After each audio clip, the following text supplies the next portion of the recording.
Hello, everybody. It's Dr. Rick dropping in on you. Hope everybody's having an unbelievable week.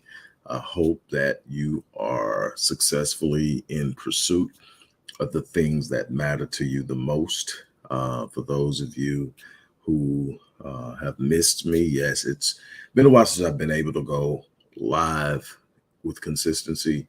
Those of you who are close to me know there's a lot that has transpired over the year and definitely towards the end of the year that has challenged me, but I'm still standing. I'm still breathing. I'm still in the fight.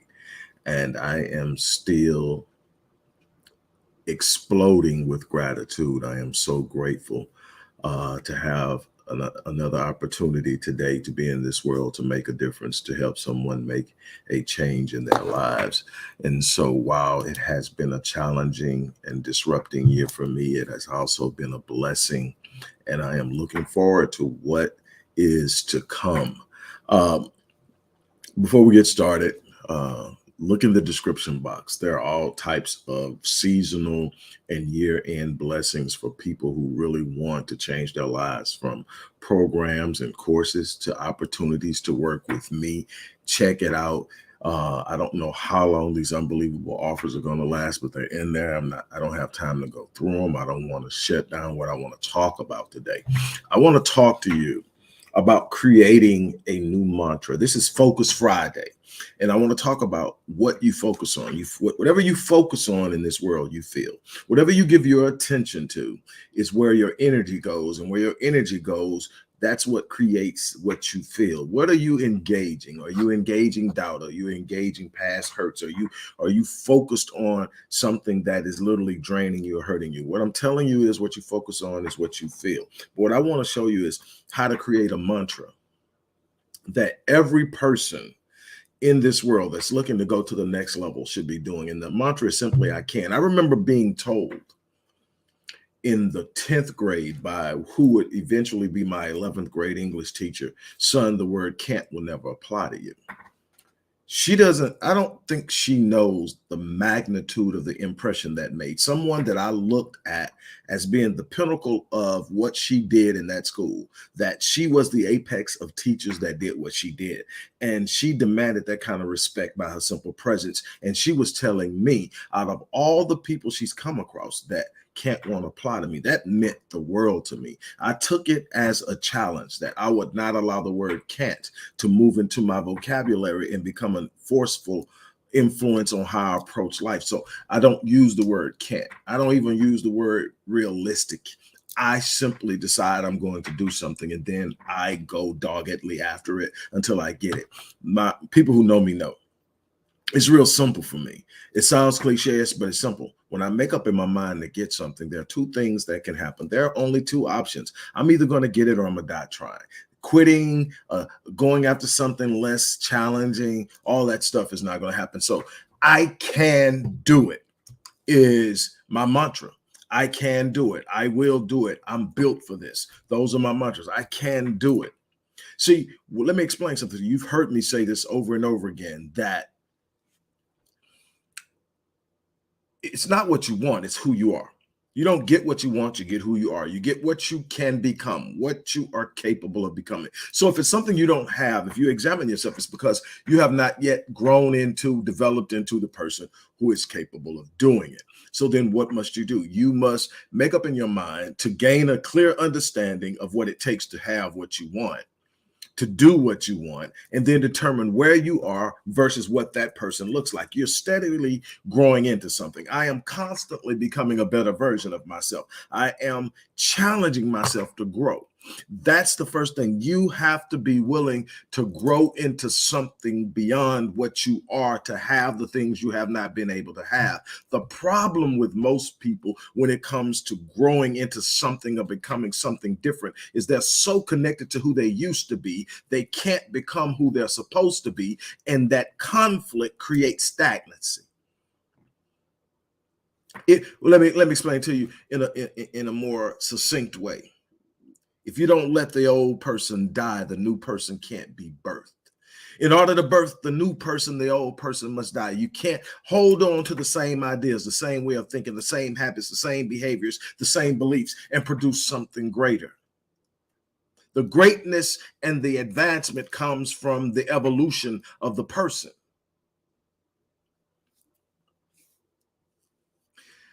If you pay attention, people will tell you, I want something different, but I don't want to change. When you start to say, well, hey, you're going to have to do this, well, they'll tell you, this is what I've always done. This is who I've always been. This is just who I am. Well, as long as you're taking that mindset, you're never going to be able to become something beyond what you are. And if you can't become something beyond what you are, you can never have anything beyond what you've gotten. You're going to have to be willing to make that change. Next thing that you're going to have to understand, in the process of change, it's a journey. It's a journey toward your destiny. You are moving towards something. You are progressing towards something, and you are going to meet doors of opportunity, windows of opportunity, orifices and cracks through which you must slide through in order to take hold of the next thing that you must do in order to become what you need to become. Here's one of the challenges that people meet when it's time to go through the door. They're trying to pull everybody in their periphery through the door with them. They're trying to take everybody they grew up with, everybody in the house, everybody. You want everybody to come out and understand it. It's family, it's friends, it's loved ones. You want everybody to experience your growth. You want everybody to benefit from you. Here's the thing. The path to your destiny was created for you and you alone. The doors of opportunity are meant for you to go through. Am I saying you need to forget your family and your loved ones? Am I saying that you need to leave people who you love and care for behind? No, what I'm saying is there comes a point in time in life when you have to walk through that door of opportunity so that you can strengthen yourself to become strong enough to go back and pull up those who you left behind. But if you're trying to take them with you, there is this natural praise, especially for Black women, if I must say so. There's this natural praise in our culture for people who take on burdens far greater than what they're capable of carrying and allow themselves to be crushed underneath the burden. But there's never any sense of fulfillment. Only the praise. You don't get the fulfillment because you allowed yourself to stand under the expectations of so many people that you couldn't walk through the door. You've got to go through the door. You've got to build yourself up. You've got to grow. You've got to expand. Then when you get to a certain stage, you can come back and you can start saying, hey, are you ready? Hey, are you ready? But even then, they're going to have to wake up and walk through their doors. But what you can do is sit up and say, let me show you what I did. Let me show you how I did it. Let me get behind you. Let me encourage you. Let me inspire you. Let me lift you. Let me facilitate your growth. But I can't carry you through my door. The next thing you're going to have to do is you're going to have a conviction that's greater than your desire for comfort, a conviction that's greater than your desire for convenience. See, we live in a world where everybody gravitates towards comfort. Everybody's seeking comfort. The conversation is around how comfortable you are. You cannot achieve greatness in the corner of comfort. You cannot aspire to soar in the corner of comfort. Comfort is that place that will cheat you out of your ability and your capacity to put your imprint and your stamp on this life, on this world, so that people long after you're gone will know who you are because you came, you saw, you conquered, you made your presence felt. But you can't sit up and you can't do that if you're sitting up and you're hiding in your corner of comfort. When I say that your conviction has to be greater than your desire for convenience, I'm not saying that you're supposed to be going out every day just chasing down hardship. What I'm saying is, in order to have something special, in order to have something extraordinary, in order to have something phenomenal, you're going to have to get to the edge of the cliff, and you're going to have to be willing to jump, and you're going to have to be willing to jump in order to soar. The thing is, you've got this internal conflict going between your brain and your spirit. Your brain has been designed from day one to protect you. Your brain is there to find out what's wrong, identify what's wrong, notify you of what's wrong so that you can take aversive action. In other words, to avert something happening that can harm or kill you. That's what your brain is designed to do first and foremost. From the primitive days of man, the brain has been there. That's why when something goes wrong, you get a triggered response called the fight or flight response, which is a stress response triggered by the limbic system or the reptilian brain, the most ancient part of the brain. What is it doing? It's telling you something's wrong, flee, run from it. The problem with the brain is the brain keeps score. The brain keeps score of everything you ever gone through. So the brain is not a logging thing. It logs things at the rate of subconsciously 4 billion bits of information per second, and it logs it permanently. It's permanently stored. While you may not be easily recall or recollect any particular memory, it's there. If you search it right, you find it, you'll find it. There are things that pop up. You can look, well, man, I was trying to think of that a week ago, and it'll all of a sudden pop up. The path to it wasn't clear, and you didn't know how to do it, but there's a way to do that. But here's the thing: the brain is studying logging things. So when the brain is making a decision on whether to do something, it's consulting the billions of bits of information that is associated with the decision, and determining what happened when this happened last time, what happened when so-and-so tried it, what happened, all the things you've been exposed to that is associated with the decision you're about to make. The brain is consulting it and determining whether it's safe or not. And then the brain will send you a signal: don't try that. So-and-so ended up losing their money. Don't try that. 50% of the people that get married end in divorce. Don't try that. And all these opportunities are coming, but the brain is saying that's not safe. That's not safe. And if it's not safe, it can't possibly be comfortable. But let me tell you something. The spirit is different. The spirit is your direct connectivity to the divine source of the universe, God, the Most High, however you want to refer to it. The spirit is a direct connection. It is the source of energy. It is your life form beyond what your body is doing. That's just a shell that houses a bunch of things. The spirit is the purity of your eternal self, and it's directly connected to God. And guess what? The spirit does not keep score. The spirit is not consulting the past. The spirit is waking up every day and saying, what's the assignment? The spirit is when you walk to the edge of the cliff, the brain is saying, back up, retreat, you're too close. The spirit is saying, jump, you can take flight, you can soar. The difference between people who get on in this world is when they get there, one listens to the spirit, the other listens to the brain. At some point, you're going to have to be willing to get out of your way and realize that you can fly. Now, here's the crazy thing. Some people, what if I jump and I fall? Let me tell you something. Study the people. Outside of death, anything you're going through, you recover from. So if you jump, the chances are you're going to find out that you will take flight. It may be scary for a while. You may fall a few hundred feet, but you will eventually. And here's the beautiful thing about it. Even in the times that you don't take flight, you will fall a much softer landing than you ever anticipated, and you will end out further out from where you started than when you first leaped. I didn't take flight, but I leaped and I landed, and I'll keep leaping until I land, keep leaping and landing until I take flight. But what I will not do is stay on this cliff and be what everybody else is being, average. You weren't designed for average. You were designed for spectacular, phenomenal, extraordinary. You were designed to do something beyond.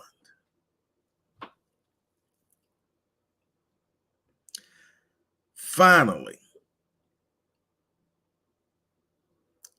I want to tell you this part right here, then I'm going to be done. Stop tucking away your dreams. When you wake up in the morning, you've gone through this process, and you probably had a lot of ideas. So many things are created when we dream. That's why they call them your dreams, because most of that stuff comes when you're not in a conscious state. Why does that happen? Because our conscious mind keeps consulting the reason and the rational elements and components of life. When you're trying to visualize something in a state of beta, where you are completely waking, you're sitting up and you're going, wait a minute, that happens. What if that happens? What if that? And so you talk yourself down, and you do what people call be reasonable. Be realistic, and so you sit up, and so you don't get a whole lot of things. We literally squeeze the ability and the gift. See, your imagination is a gift given to you by God. The imagination is that thing. Think of something, imagine something. If you can conceive it in your mind, God said, that's my evidence that it's possible. Nothing good shall be withheld from you. If you can conceive it in your mind, that's my proof to you that it's possible. I would not allow you to conceive something within your mind that I would withhold from you. That would be torture. That's not how I move. If you can think of it, you can have it, but it comes with a process. It comes with a process. So what am I getting? I'm saying that you've got to get to a point where you're presented. The reason why we can't do it as good in our awakened state as we can in a state of sleep or in a state of theta where we're moving out of consciousness into unconsciousness is because the conscious mind is interrupting and using reason and rationale to disrupt the vision. But when you're in your dream state, the periodic table came in while a person was dreaming. The sewing machine came while a person was dreaming. The traffic light came while a person was dreaming. Dreams come. It's a vision that's really the catalyst behind the dream. The dream is just something that we call it because it happens in the dream state, but it's a vision that has come forth. And if you can see it in your mind, you can have it. The problem is you're going to have to ignore the brain and consult the spirit. The spirit is going to tell you. Here's the thing, though. We tend to get up from our dreams and we tend to tuck away those dreams. When we tuck away the sheets and the comforters and the pillows and everything, when we make our bed, we also tuck away our dreams. We leave them there to pick them back up at night when we lay down. We dare not take them with us. We dare not expose them to anything. We dare not talk about them. We dare not look at. I'm telling you, I got vision boards, and I can tell you I've got vision boards upon vision boards for years that have fulfilled themselves and been taken down and a new one put up because the vision is true. The word says, write the vision and make it plain. I've got the vision written on cards in my wallet. I'm telling you, there are things I wrote down years ago. I take it out when it fulfills and I write a new one. I'm telling you that there's something about being able to see it in your mind and visit it consistently that imprints it upon the soul, and then it becomes a path. But you are going to have to be willing to stop tucking it away. And finally, stop consulting the room for permission to shine. So often I see people walk in the room and they do a temperature check.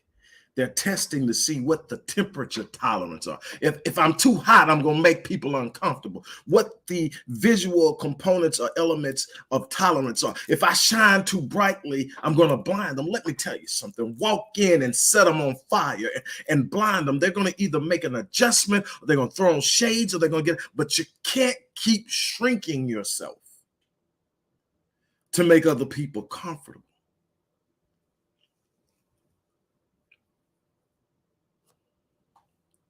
There's something inherently great about you and your design. The Most High God created you for greatness. God created you as a representation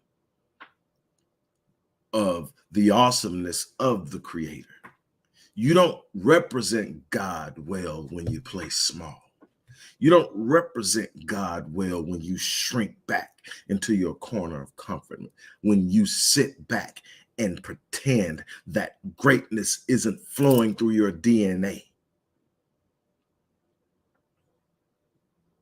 Stop hiding in the corner of comfort.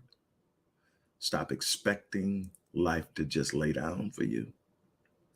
Walk to the edge and make up in your mind you're going to trust the Spirit. The Spirit is the most primitive element and component of faith. It simply knows. It doesn't need any permission. It simply knows. It's a direct line to the divine nature of God. It simply knows. It's telling you you can.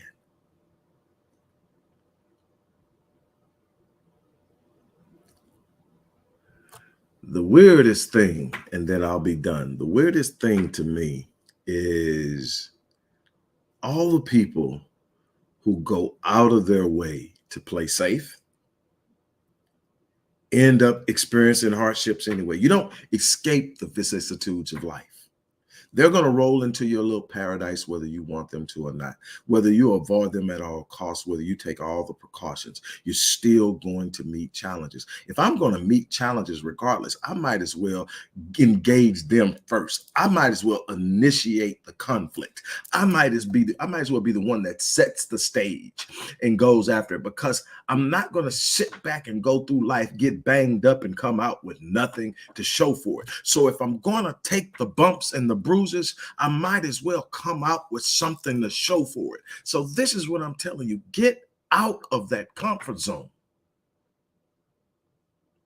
Somebody's watching this right now, and it's something you want to do and you won't do it. It's something you've been believing for yourself for years and you won't do it.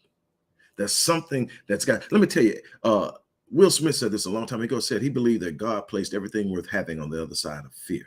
I believe the same thing. I believe that everything worth having is not just on the other side of fear, it's on the other side of challenge. It's on the other side of fear. It's on the other side of heartache. It's on the other side of frustration, disappointment, setbacks, delays, all these things that we sit up and we balk at because we want life just to lay down. See, no, you want the promise without the process. You want the prize without the process. You want have it in your hand, but you don't want to put in the work. No, you're going to have to stand up, rise up, square your shoulder, and go in and make it happen.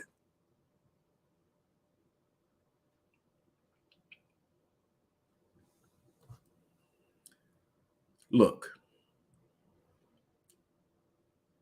says nothing shall be withheld, nothing shall be impossible, nothing shall be withheld. Nothing good is what it says. Nothing good shall be withheld from you. There are no conditional clauses in that statement. There is no nothing good shall be withheld from you, but, or nothing good shall be withheld from you if. It says nothing good shall be withheld. But you're going to have to go out and get it. You got to go out and seize it. You got to go out and possess it. You got to go out and take hold of it. That's your responsibility. You've got to become it. That's my challenge to you. Stop procrastinating. You got 86,400 seconds in a day. How you use them is going to determine the outcome of your life. It's that simple. What are you doing with your 86 for? Look, I'm going to get ready to get out of here. Like I said it before, there are a bunch of opportunities to really take charge of your life in a bunch of different areas in the box. They are at some astronomical prices and offers. A couple of them are ways that you can work with me directly. I have been blessed to touch lives on an international level. I've had clients in Australia, South Africa, the UK, Germany, South America, Central America, the Caribbean, and obviously in the US. Lives change when you make a decision to move. I want to help you, but you have to make the first move. That's up to you. I'm getting ready to get out of here. As I always say, I live my life on full so that when I leave this place, I die on E. I challenge you to do the same thing. On that note, I'm out of here. Thank everybody for stopping in. It's been great to be back on the live. It's been a while. Thank all of you that stopped in, the few that took time to like and share.